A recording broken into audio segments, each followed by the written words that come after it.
Polytrichum Part 2 Reproduction and Life Cycle. This Polytrichum इसकी मैं already मैंने पार्ट 1 में इसकी ओवरव्यू जहाँ पे मैंने morphology, anatomy, economic importance, its habitat सारे एक ओवरव्यू मैंने दे के रखी है, जिसके लिंक मैंने डिस्क्रिप्शन बॉक्स में डाल के रखे हैं। डिस्क्रिप्शन बॉक्स में सारे ब्रायोफाइट वाले वीडियो की भी लिंक जो है प्लेलिस्ट की लिंक मैंने डाल के रखे हैं। Hello students, I am doctor Ayantika Das and welcome to botany with Ayantika. एंड आज मैं डिस्कस करने वाली हूँ reproduction and life cycle in a moss, a very large moss, in fact polytrichum. Polytrichum की अगर हम रिप्रोडक्शन देखें तो vegetative reproduction, non sexual reproduction में हम अगर देखें तो वी कैन सी बल्बल्स। जो इसकी जो राइजोइड्स होती है वो एक दूसरे के साथ ऐसे इंटरमिंगल होके ऐसा एक थिक कॉर्ड जैसा बनाते हैं, और इस कॉर्ड के ऊपर रहती है हमारी बल्बिल। मतलब ये एक अंडरग्राउंड स्ट्रक्चर रहती है और इसको हम बोलते हैं bulbil, and it grows over rhizoidal strand.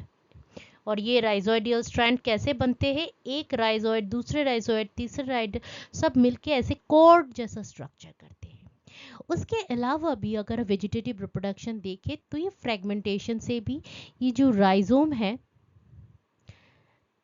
तो वो कभी कभी फ्रेगमेंटेटेड हो जाते हैं, and each portion give rise to a new plant.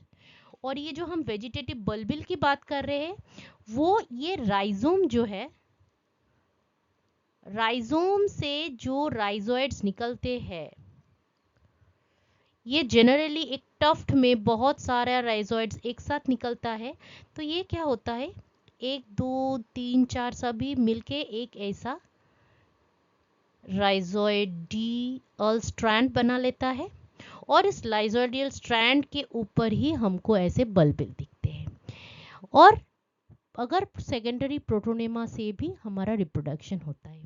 अब प्रोटोनेमा क्या है? कोई भी अगर स्पोर हम देखें पॉलीट्राइकम की, तो स्पोर जर्मिनेट होके एक एल्गी जैसा एक फिलामेंटोअस एक प्रोटोनेमा बना लेता है।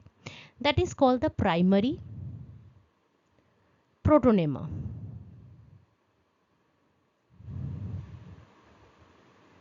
अब ये प्रोटोनेमा कभी कभी फ्रैगमेंट होके इससे भी नया प्रोटोनेमा निकलता है, तो उसको भी हम बोलते हैं सेकेंडरी प्रोटोनेमा। या तो ये जो बल्बिल है ये भी जर्मिनेट करके प्रोटोनेमा जो बनाता है उसको भी हम सेकेंडरी प्रोटोनेमा बोलते हैं। तो जो ये प्राइमरी प्रोटोनेमा है इसकी जो डिवीजन से जो सेकेंडरी प्रोटोनेमा बनती है उससे भी काफी। So reproduction is dioecious. तो इसकी जो राइजोम है उसके ऊपर हमको दिखने को मिलता है इरेक्ट एरियल ब्रांचेस। अब ये जो इरेक्ट एरियल ब्रांचेस है इनमें जब रिप्रोडक्टिव स्ट्रक्चर्स दिखे जाते हैं तो एक ही ब्रांच में आइदर तो एंथ्रीडिया या तो आर्किगोनिया आपको दिखने को मिलेगा। अब ये जो एंथ्रीडिया या आर्किगोनिया बोर्न होते हैं उसमें जो मोस्टली ये अपर मोस्ट पोर्शन में होता है, नंबर 1। नंबर 2 इज दैट इसके जो प्रोटेक्शन के लिए जो लीव्स रहती है वो नॉर्मल वेजिटेटिव लीव से काफ़ी अलग रहता है। मतलब साइज में भी छोटा होता है, कलर्ड होते हैं। और इसकी जो अगर हम मेल रिप्रोडक्टिव एंथ्रीडिया को देखें तो एंथ्रीडिया वाले ब्रांच में इस लीव को हम बोलते हैं पेरिगोनियल लीव। एंड अगर आर्किगोनिया में देखें तो आर्किगोनियल ब्रांच में ऐसे वाले leaves, coloured small leaves are called the perichaetial leaves. So इसकी कलर से ही पता चल जाएगा कि these are reproductive branches. But reproductive structures are only seen under low temperature condition. क्यों? क्योंकि जब टेम्परेचर हाई हो जाती है, मॉइस्चर कम हो जाती है, तब क्या होता है कि ये रिप्रोडक्टिव स्ट्रक्चर आपको देखने को नहीं मिलेगा। क्यों नहीं मिलेगा? क्योंकि इसकी जो रिप्रोडक्शन है, जो फर्टिलाइजेशन प्रोसेस है, उसमें वाटर की जरूरत रहती है। So in presence of water only the sexual reproduction will occur, fertilization will occur. तो इसीलिए टेम्परेचर जब कूल रहती है, टेम्परेचर और मॉइस्चर जब हाई रहती है, तभी आपको ये रिप्रोडक्टिव स्ट्रक्चर्स देखने को मिलेगा. मेल रिप्रोडक्टिव एंथ्रीडिया फॉर्मिंग अगर ब्रांच हम देखें तो इसकी जो प्रोटेक्टिव लीफ है उसको हम बोलते हैं पेरिगोनियल लीफ. और ये पेरिगोनियल लीफ रेड कलर के होते हैं. एंड ऐसे वाले जो पेरिगोनियल लीफ के अंदर अंदर आपको ऐसे एंथ्रीडिया दिख जाएगा.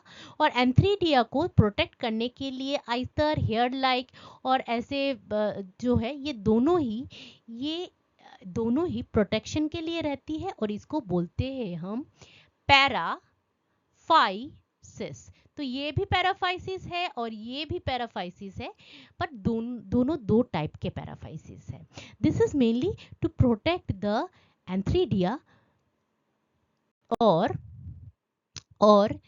कुछ ऐसा दिखेगा. एक जो स्ट्रक्चर होती है मेल जो ब्रांच है उसमें आपको दिखेंगे सिर्फ एक नहीं, बहुत सारे एंथ्रीडिया एक साथ. ये जो आपको दिख रहा है एक क्लब शेप्ड एंथ्रीडिया, और एंथ्रीडिया में आपको दिखेगा ये जो दिख रहा है, this is the paraphysis, this is the paraphysis. ये एंथ्रीडिया की प्रोटेक्शन के लिए. तो एंथ्रीडिया कुछ ऐसा क्लब शेप्ड स्ट्रक्चर रहती है. और आप देखेंगे कि ये जो बड़े बड़े जो लीव्स है paragonial leaf, this is actually reddish या ब्राउनिश कलर के होते हैं. और ये जो है ना, this is how this perigonial leaves looks like. तो देखिए बहुत जो बेस है बहुत चौड़ा है और जो एपेक्स है काफी एक्यूट है. तो this is how the antheridial head looks like, and in fact due to the color and rosette like arrangement, तो ये थोड़ा एक फ्लावर के जैसा भी दिखता है. the male branch, that is the antheridial head.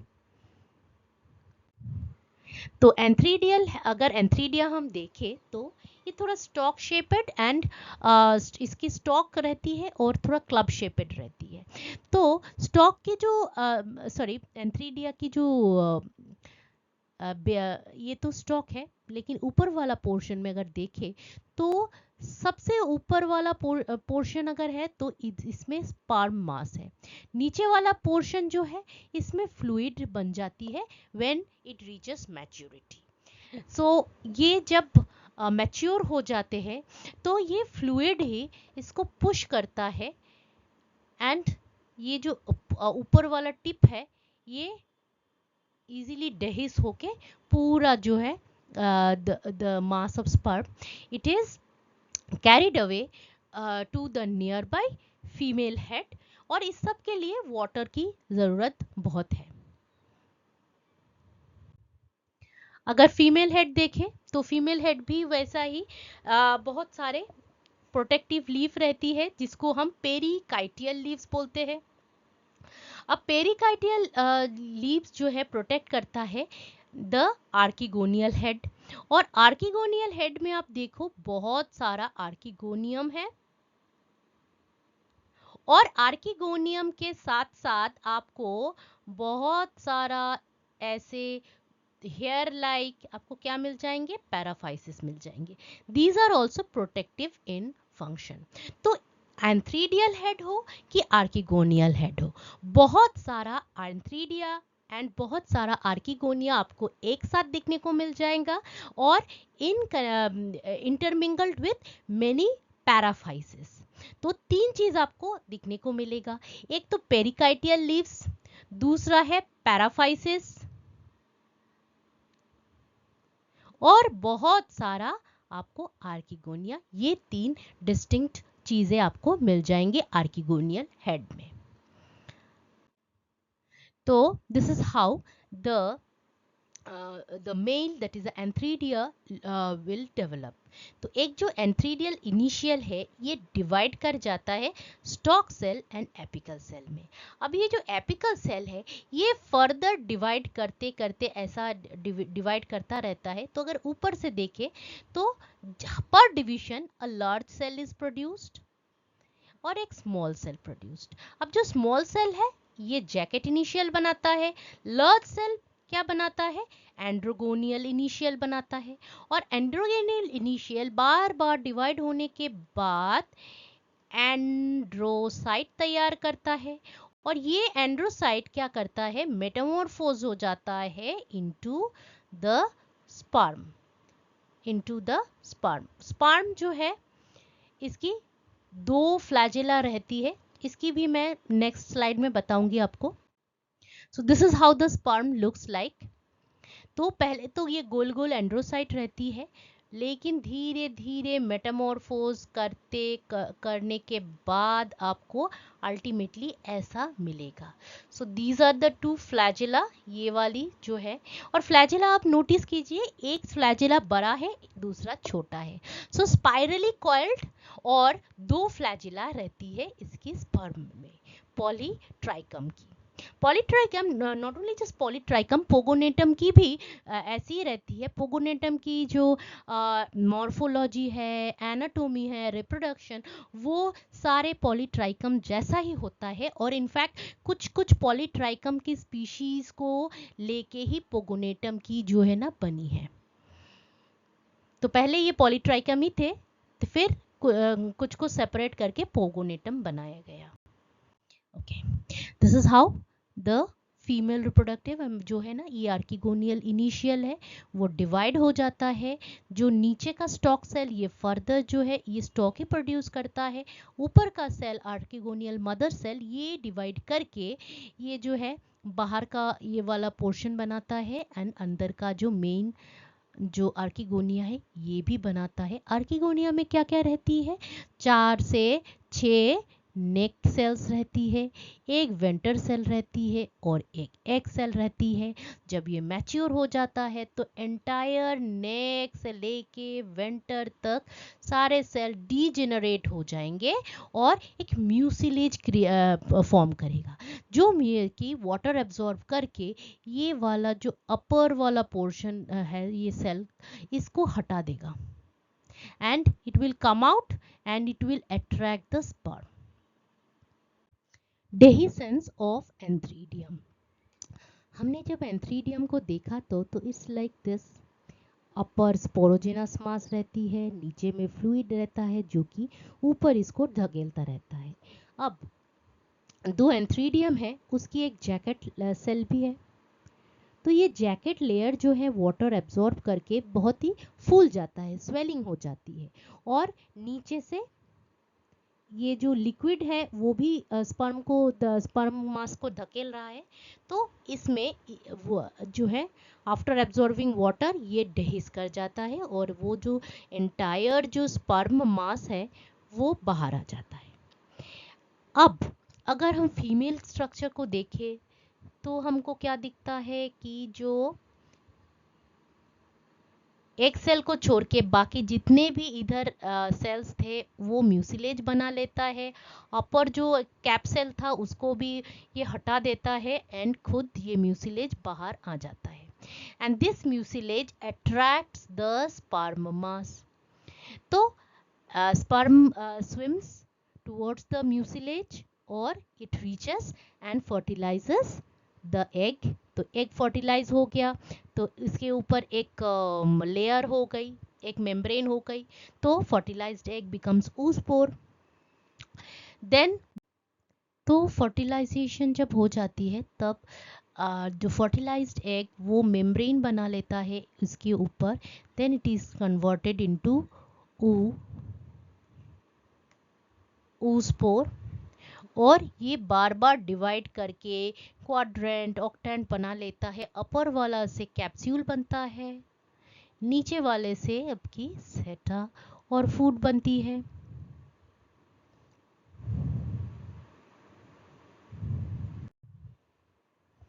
और बाद में ऐसा एक स्ट्रक्चर आपको दिखने को मिलता है।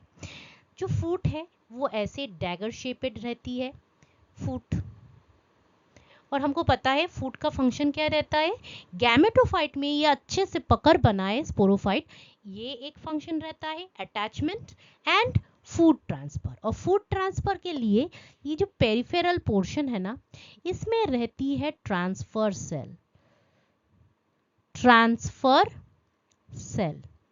अब ये ट्रांसफर सेल जो है ये mainly water, carbohydrate, amino acids, minerals, ये सारे मदर गैमेटोफाइट से स्पोरोफाइट में ट्रांसफर करता रहता है। अब नेक्स्ट पोर्शन रहता है ऐसा लंबा सा सेटा, जो कि मेनली अब कंडक्शन के काम करता है। फूड जो एब्जॉर्ब करता है उसको कंडक्ट करके ये कैप्सूल में, ये अपर वाला पोर्शन में लेके ट्रांसपोर्ट करता है। और सेटा का और एक फंक्शन रहती है कि जब कैप्सूल मैच्योर हो जाता है तब ये ग्रो करके और ये थोड़ा सा कर्व होके सेटा को थोड़ा ऊंचा पोजीशन में ले जाता है, और मैच्योर होने के बाद ये थोड़ा हॉरिजॉन्टल कर देता है एंटायर कैप्सूल को। तो एंटायर सेटा की ये फंक्शन रहती है। अब जो सेटा है इसकी अगर हम देखें तो एकदम बाहर वाले एपिडर्मिस रहती है, एपिडर्मिस के नीचे एक हाइपोडर्मल रीजन रहता है, उसके नीचे कोर्टेक्स रहती है, बड़ा सा एक कोर्टेक्स रहती है, और एकदम सेंटर में इसकी जो है ना वाटर कंडक्शन करने के लिए हाइड्रोइड रहती है। तो दिस इज द सेटा। फिर आता है हमारा कैप्सूल। सेटा की जो ये अपर वाला पोर्शन है, इस जो थोड़ा सोलन हो गया है, इसको हम बोलते हैं एपोफाइसिस। और एपोफाइसिस की मेन फंक्शन रहती है फोटोसिंथेसिस। पर इसकी जो है ना स्ट्रक्चर, अगर हम इसको ट्रांसवर्स सेक्शन में देखें तो ये सेटा और एपोफाइसिस एक जैसा ही आपको दिखेगा। ओनली डिफरेंस इज दैट ये जो ऐसा जो कंस्ट्रक्शन है, इधर वाले पोर्शन में सिर्फ और सिर्फ स्टोमाटा मिलेगा, बाकी सेटा या एपोफाइसिस में आपको स्टोमाटा नहीं दिखेगा। सिर्फ ये वाला जो पोर्शन है उसमें ही आपको स्टोमाटा दिखेगा। अब आते हैं कैप्सूल। कैप्सूल को देखें तो कैप्सूल की ये जो फर्टाइल वाला पोर्शन है इसको हम बोलते हैं थेका, और ये जो ऊपर वाला पोर्शन है इसको हम बोलते हैं ओपरकुलम। ना operculum just like A cap, ये थेका के ऊपर रहता है। इसकी रिप्रोडक्टिव जो है ना, कोई भी रिप्रोडक्टिव सेल्स तैयार नहीं करता है। बट जो कैप्सूल है इसको हम बाहर से देखें तो ये इसका एपिडर्मिस है, और ये इतना वाला पोर्शन है बहुत सारे सेल्स की, ये कैप्सूल वॉल है। कैप्सूल वॉल के बाद ये वाला जो आपको दिख रहा है, this is the outer air space या आउटर लैक्यूना, जो कि ट्रैवर्स रहती है ट्रैबिक्यूला से ये ट्रैवर्स रहती है आउटर लैक्यूना। और इसके बाद आता है स्पोरोजिनस मास, ये जो स्पोरोजिनस मास। और देखिए स्पोरोजिनस जो मास है इसके अंदर भी अगर आप देखें तो there is another air space, तो दो एयर स्पेस के बीच में ये रहता है स्पोरोजिनस मास। और सबसे अंदर में रहता है हमारा columella, this is the columella, this is the columella. और कोलुमेला के अपर ऐसे छतरी जैसा एक फैन जैसा स्ट्रक्चर बना लेता है। तो columella is mainly for support. अगर हम देखें तो ये जो स्पोरोजेनस सेल्स है इसको छोड़ के बाकी जितने भी पोर्शन है, like air, outer air space, inner air space या कोलुमेला, ये मैच्योर स्टेज में ये जो है ये डीजेनरेट कर जाता है। अगर इसको ट्रांसवर्स सेक्शन में देखें तो पोगोन पॉलीट्राइकम की कुछ ऐसा स्क्वायर शेपेड आपको दिखेगा, और पोगोनेटम का ऐसा गोल दिखेगा कैप्सूल। तो मेनली यही डिफरेंस रहता है, बाकी एनाटॉमी सब सेम है। अगर हम ऊपरकुलम को देखें तो ऊपरकुलम को ऐसे जैसे एक चोच जैसा चोचीला रोस्ट्रम रहती है। तो ये जो है इसकी मेनली कोई तो अलग से फंक्शन नहीं रहती है, पर इसको जस्ट डेसिकेशन से प्रोटेक्ट करने के लिए ये रहता है ओपरकुलम। अगर ओपरकुलम को अगर देखें तो इसकी जो है ओपरकुलम और थेका के बीच में ये जो ऐसा एक रिम रहती है, ये रिम के जस्ट ऊपर में आपको ये जो दिख रहा है, दिस इज द एपीफ्रेगम, और इसको रिम को हम डायफ्रागम बोलते हैं। तो रिम को हम डायफ्रागम बोलते हैं, ये वाला डायफ्रागम है, और इसके ऊपर ऐसे जो एक मेम्ब्रेन जैसा बना है, this portion, this is called the epiphragm. अब ये जो एपीफ्रेगम, डायफ्रागम, इसके अलावा भी आपको पेरिस्टोम टीथ दिखने को मिल जाएगा। पेरिस्टोम टीथ मेनली ऐसा रहता है, ऐसा ट्रायंगुलर रहता है। मैं नेक्स्ट इसमें दिखाती हूँ स्लाइड में। तो स्पोरोफाइट कुछ ऐसा दिखता है। अगर हम देखें, दिस इज द कैप्सूल, ये वाला portion थेका, this is the operculum, और इसके ऊपर एक टोपी जैसा रहता है कैलिप्ट्रा, जो कि बाहर से काफ़ी हेयरी रहती है, और इसीलिए इसको हेयरी मॉस भी बोला जाता है। लेकिन अगर मैच्योर हो जाता है तो टोपी जो है ना निकल आता है, और ये आपको दिख जाता है। बाकी इसके बाद ओपरकुलम भी निकल आता है, और ये जो थेका है ये एक्सपोज्ड हो जाता है। तो इसको जो है ना आप पॉज करके देख लीजिएगा, क्योंकि मैंने जो एक्सप्लेन किया है वही डिटेल में इधर है। आते हैं पेरिस्टोम में। ओके, तो मैंने बोला था कि ऐसा ट्रायंगुलर शेपेड पेरिस्टोम टीथ मिलेगा आपको।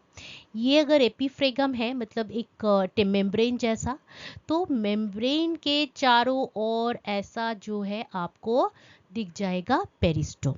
अब ये पेरिस्टोम जो है, ये पहले इसका मेन फंक्शन रहता है कि स्पोर जो है एक बार में सारे स्पोर ना निकल जाए, धीरे धीरे करके निकले। क्योंकि जो है एक बार में अगर स्पोर निकल जाता है तो वो स्पोर जाके जर्मिनेट करे, उसकी चांस कम रहती है। तो बारी बारी में धीरे धीरे करके स्पोर निकले, इसीलिए इतने सारे प्रोटेक्टिव मेजर्स रहती है पेरिस्टोम टीथ की। और ये जो पेरिस्टोम टीथ होती है, ये एक रिंग में बनी रहती है, और 64 पेरिस्टोम टीथ एक साथ रहती है। और ये जो पेरिस्टोम टीथ ऐसा ट्रायंगुलर शेप की बनी रहती है। एंड ये सारे जो ब्रायोफाइट के जो सारे मॉसेस है, इनमें तो आपको पेरिस्टोम टीथ दिख ही जाएंगे। तो जैसे ही कैलिप्ट्रा, जो ऊपर वाला जो हेयरी वाला पोर्शन है वो निकल गया, फिर इसके ऊपर अंदर जो रूस्ट्रम ऊपरकुलम है वो भी निकल गया, तो आपके जो है ना थेका एक्सपोज हो गए। अब थेका की ये जो टिम्पेनम है, ये काफ़ी सिकुड़ जाता है, और इसके चारों ओर जो ये जो पेरिस्टोम टीथ बनी हुई है, इसकी इन पेरिस्टोम टीथ के बीच में जो सेल होते हैं वो डीजेनरेट करके होल जैसा फॉर्म बना लेता है। तो इस होल से ही छोटे छोटे जो स्पोर्स है वो बाहर निकलने लगता है। और ये जो कैप्सूल है, पहले तो ये ऐसा था, लेकिन बाद में ये जो सेटा है, ये इसकी जो है ऐसे इसकी ग्रोथ लंबा ना होके इसमें थोड़ा सा टर्न हो गया। इस सेटा की मुड़ने से ही पेरिस्टोम जो, सॉरी थेका जो है, कैप्सूल की जो थेका है, ये ऐसे हॉरिजॉन्टल पोजीशन में आ गया। और ये हॉरिजॉन्टल पोजीशन में आने से क्या हो रहा है फायदा, कि स्पोर डिस्पर्सल बहुत इजीली हो पा रहा है।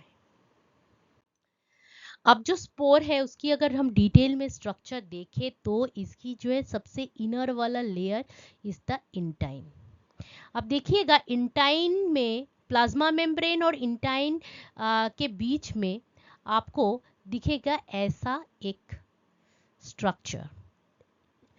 हाँ, तो ये इस ऐसे वाले नॉब लाइक स्ट्रक्चर रहती है, और इसके ऊपर वाला जो इंटाइन पोर्शन है ये काफ़ी मोटा रहता है। अब इंटाइन, प्लाज्मा मेम्ब्रेन के ऊपर इंटाइन है, इंटाइन के ऊपर एक और लेयर रहती है एक्साइन। एक्चुअली इंटाइन और एक्साइन के बीच में एक इलेक्ट्रॉन ट्रांसल्यूसेंट लेयर भी रहती है। तो वो रहती है। उसके बाद आता है इंटाइन, और ये जो नॉब लाइक पोर्शन है इसके जस्ट ऊपर, जैसे इंटाइन बहुत मोटा होता है, एक्साइन में ठीक उल्टा हो जाता है। एक्साइन जो है और थोड़ा सा और ये वाले नॉब वाले रीजन में थोड़ा सा पतला दिखता है, और सबसे ऊपर रहता है आपका पेराइन। सबसे ऊपर में रहता है आपका पेराइन, ऐसे जैसे क्रिसमस ट्री जैसा दिखता है, ये आपका पेराइन। तो ये जो स्पोर है, ये नॉब वाले पोर्शन से ही क्या होता है, जो द एक्साइन है वो फट, पेराइन और एक्साइन वो फट जाता है। So if this is our spore and this is the knob like region, तो ये वाले रीजन में एक्साइन फट जाता है, पेराइन फट जाता है, और ये नॉब लाइक स्ट्रक्चर ये डिसअपियर हो जाता है, और जो इंटाइन है वो ऐसे जर्म ट्यूब बना लेता है।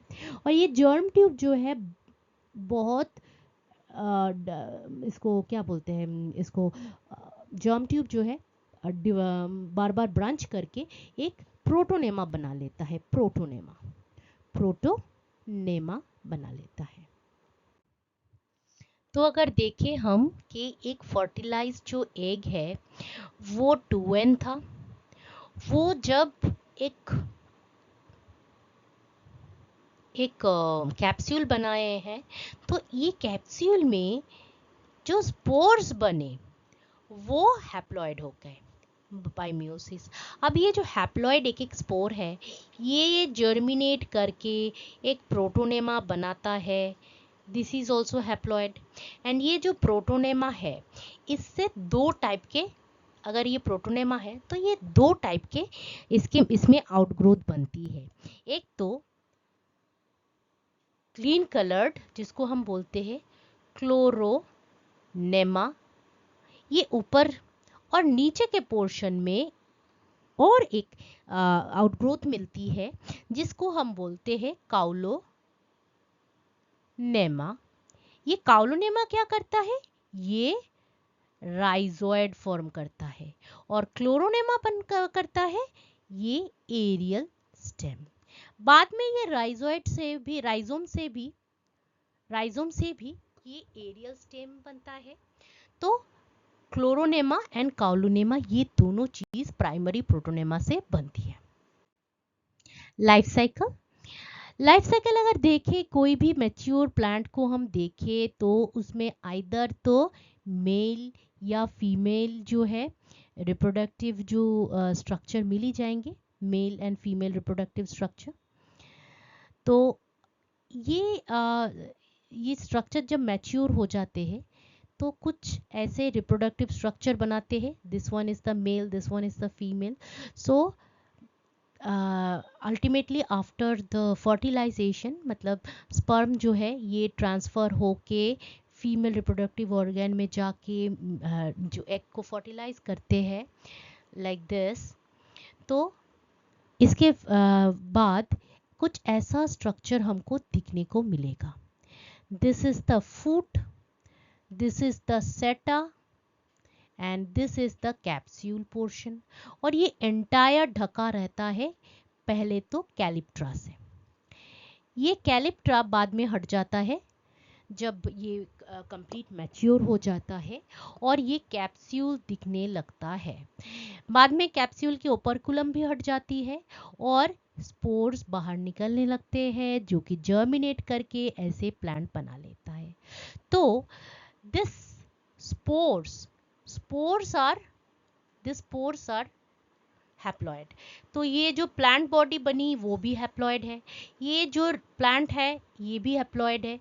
Only diploid structure starts from here, जहाँ पे जो है एग फर्टिलाइज हो गया, फिर इसने स्पोरोफाइट बनाई ऐसी। तो ये जो स्पोरोफाइट जो कि प्लांट बॉडी के ऊपर है, so this portion is haploid, but ये वाला पोर्शन जो है ये डिप्लॉइड आपको दिखेगा। Again the life cycle, so you can pause the video and watch it. Okay, so that was all about reproduction and life cycle. कुछ अगर point detail में बतानी है, मैंने बहुत शॉर्ट में बताया है, डिटेल में कुछ बतानी है या कुछ और आपको वीडियोस बनानी है, please write it in the comment section. So अगर वीडियो अच्छा लगा है, please hit the like button, share it with your friends and please do subscribe. Your subscription means a lot to me. Thanks again for watching this video.